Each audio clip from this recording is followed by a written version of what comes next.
திராவிட முன்னேற்றக் கழக பொருளாளர், நாடாளுமன்ற கழக குழுவினுடைய தலைவர்,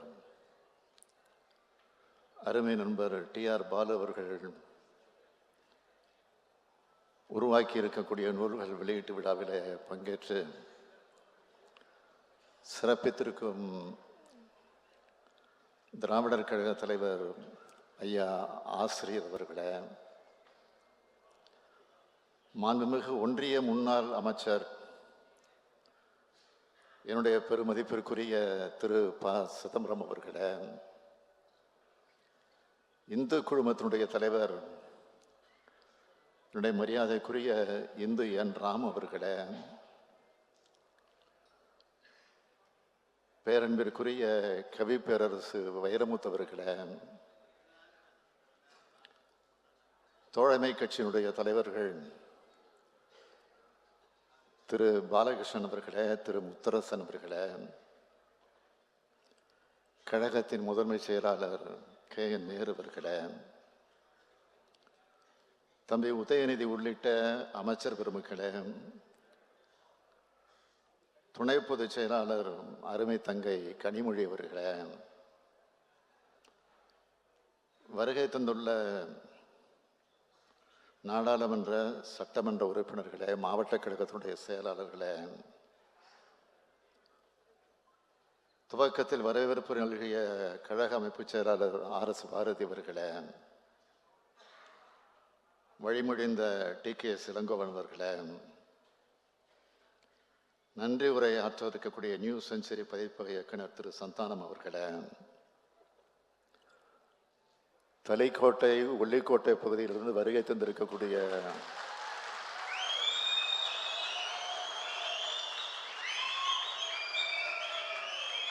கழக உடன்பிறப்புகளே, சான்றோர் பெருமக்களே, உள்ளாட்சி அமைப்புகளின் பிரதிநிதிகளே, பத்திரிகை மற்றும் ஊடகத்துறையை சார்ந்த நண்பர்களே, என் உயிரோடு கலந்திருக்கக்கூடிய தலைவர் கலைஞர் அவர்களின் உயிரினும் உயிரான அன்பு உடன்பிறப்புகளே, உங்கள் அனைவருக்கும் என்னுடைய அன்பான வணக்கம். இன்று நமது கழக நாடாளுமன்ற குழுவினுடைய தலைவரும்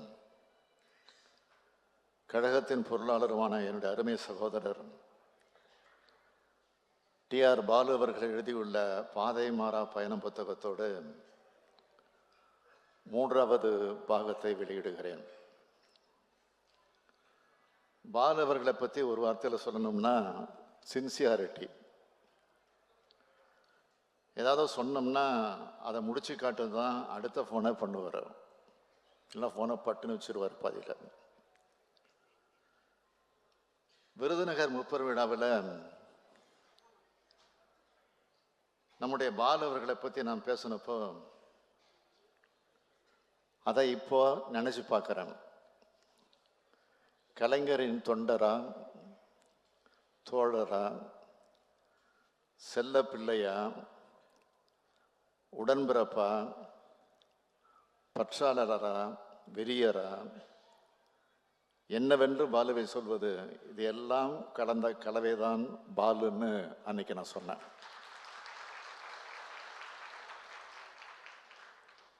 அன்னைக்கு நான் சுருக்கமாக சொன்னதுக்கு விளக்க உரையா தன் வரலாற்றை எழுதியிருக்கிறார் நம்முடைய பாலு. 17 வயசுல தலைவர் கலைஞருடைய பேச்சை கேட்டு அரசியலுக்கு வந்த பாலு இப்போ அவருக்கு வயது 80. நல்லா கவனிச்சுக்குங்க, அவருக்கு வயது 80,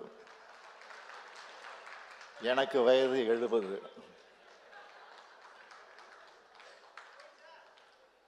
இன்னைக்கு வரைக்கும் ஒரே கொடி, ஒரே இயக்கம், ஒரே தலைமைன்னு கொள்கை பிடிப்போடு இயங்கிக்கிட்டு இருக்காங்க.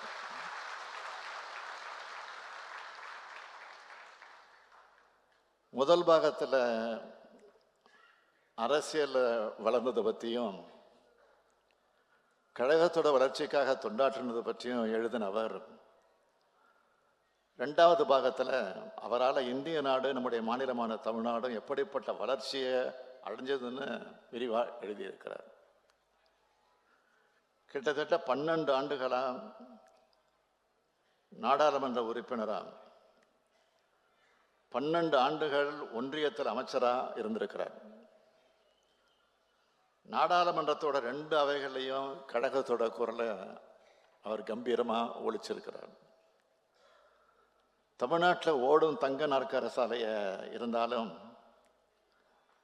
தேசிய நெடுஞ்சாலைகள் இருக்கிற பாலமா இருந்தாலும், இது எல்லாருமே நம்முடைய பாலவர்களின் திறமைக்கான மகுடங்கள். 12 ஆண்டுகள் ஒன்றிய அமைச்சராக இருந்த பாலு 3 முக்கியமான துறைகளில் முத்திரை பதிச்சார். ஒன்றிய பெட்ரோலியத்துறை அமைச்சராக இருந்தப்போ தமிழ்நாட்டுக்கு மட்டும் 22,758 கோடி ரூபாய் மதிப்பிலான 15 பெரிய பெட்ரோலியத்துறையை சார்ந்த திட்டங்களை கொண்டு வந்தார். சுற்றுச்சூழல் துணைத்துறை அமைச்சராக இருந்தப்போ தேசிய பல்வகை உயிரின வளங்கள் ஆணையத்தை தமிழ்நாட்டுக்கு கொண்டு வந்தார். கப்பல் தரைவழி போக்குவரத்து மற்றும் நெடுஞ்சாலைத்துறை அமைச்சராக இருந்தப்போ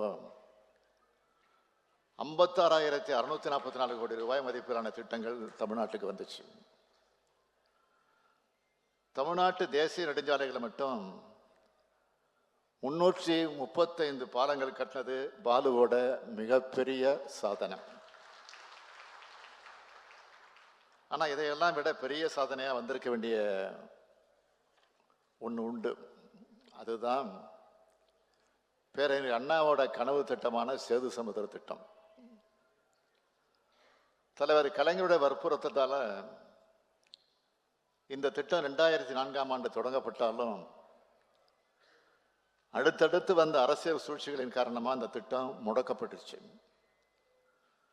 அந்த திட்டம் நிறைவேறி இருந்தால் இந்தியாவோட வளர்ச்சிக்கும் தமிழ்நாட்டோட வளர்ச்சிக்கும் மிக முக்கியமானதாக இன்னைக்கு அது அமைஞ்சிருக்கும். இத்தகைய சாதனை கலைஞராக இருக்கிறது டிஆர் பாலு எழுதியிருக்கும் இந்த வாழ்க்கை வரலாறு. அதே போல ஈழத்தமிழர் வெடிகளுக்காக திராவிட முன்னேற்ற கழகம் ஆற்றின பணிகளையும் அதனால் ஆட்சியை இழந்த தியாகத்தையும் யாராலும் மறக்க முடியாது. இனப்படுகொலை மற்றும் மனித உரிமை குற்றச்சாட்டுகளுக்கு ஆளான இலங்கை அரசு மீது விசாரணை நடத்தணும்னு வலியுறுத்தி ஐக்கிய நாடுகள் அவையிடம் கோரிக்கை மனு அளிக்கிறதுக்காக என்னையும் டிஆர் பாலு அவர்களையும் தான் தலைவர் கலைஞர் அவர்கள் அனுப்பி வச்சார். ஐநா துணை பொதுச் செயலாளர் யான் லியாசான் அவர்களையும் மனித உரிமை ஆணையம் நவநீதம் பிள்ளை அவர்களையும் சென்று சந்தித்து ஈழத்தமிழர்களுக்காக வாதிட்டோம். இது தொடர்பான முழுமையான செய்திகளை பாலு இந்த நூலில் விளக்கமாக எழுதியிருக்கிறார். தலைவர் கலைஞர் அவர்கள் நிறைவேற்ற பிறகு நடந்த நிகழ்வுகளை சொல்கிறப்போ கழக வரலாறாகவும் என்னோட வரலாறாகவும் அமைஞ்சிடுச்சு. கழகத்தையும் என்னையும் பாலுவையும் பிரித்து வரலாற்றை எழுத முடியாது.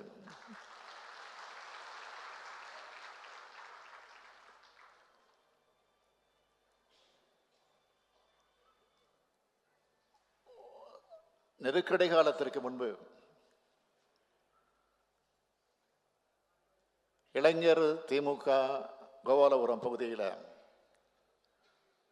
நான் தொடங்கின நேரத்தில் எனக்கு துணையாக இருந்தவர். அவர் அப்போது அண்ணா ஆர்ட்ஸ் அகாடமி என்ற ஒரு நிறுவனத்தை பொதுவாக நடத்தி கொண்டிருந்தார். கழகத்திற்கு துணை செய்யக்கூடிய வகையில் தான் நடத்தி கொண்டிருந்தார். அப்போதான் முதல்ல எனக்கு அவருக்கு அறிமுகம் கிடைச்சது. அந்த அறிமுகம் கிடைச்சப்ப அவரெல்லாம் வாங்க போங்க சார் எப்படி இருக்கீங்க அப்படின்னு நானும் பேசுவேன், அவரும் பேசுவார். அது போக போக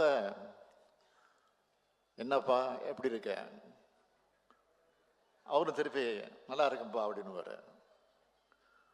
அது இன்னும் போக போக யோ என்னையா எப்படி இருக்க இப்படி மாறிச்சு. அதுக்கப்புறம் இன்னும் சொல்லணும் வாடா போடான்னு சொல்ற அளவுக்கு கூட மாறிடுச்சு. ஆனா இப்ப பாத்தீங்களா அந்த தலைவர்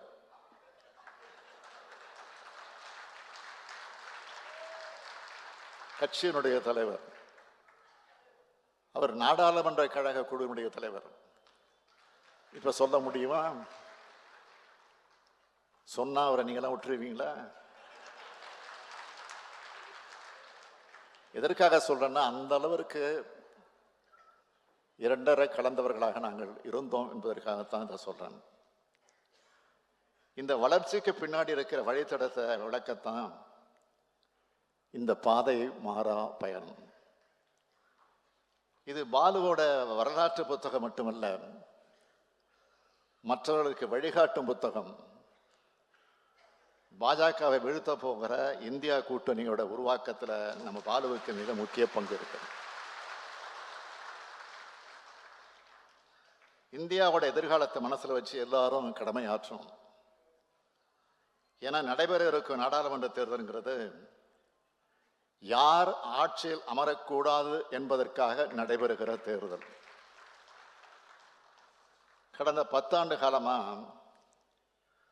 மக்களுக்கு கொடுத்த எந்த வாக்குறுதியும் நிறைவேற்றாம, தமிழ்நாட்டுக்கும் தமிழ்நாட்டு மக்களுக்கும் எதையும் செய்யாம,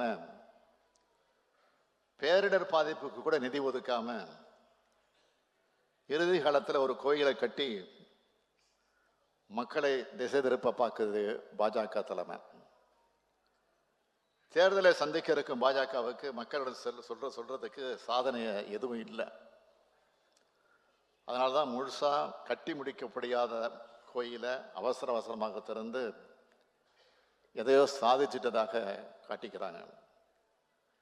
இது மாதிரியான திசை திருப்ப தந்திரங்களுக்கு மக்கள் சரியான பாடங்கள் கொடுப்பாங்க, இது உறுதி. எல்லா வகையிலுமே மக்களை நசுக்கின ஆட்சி பாஜக.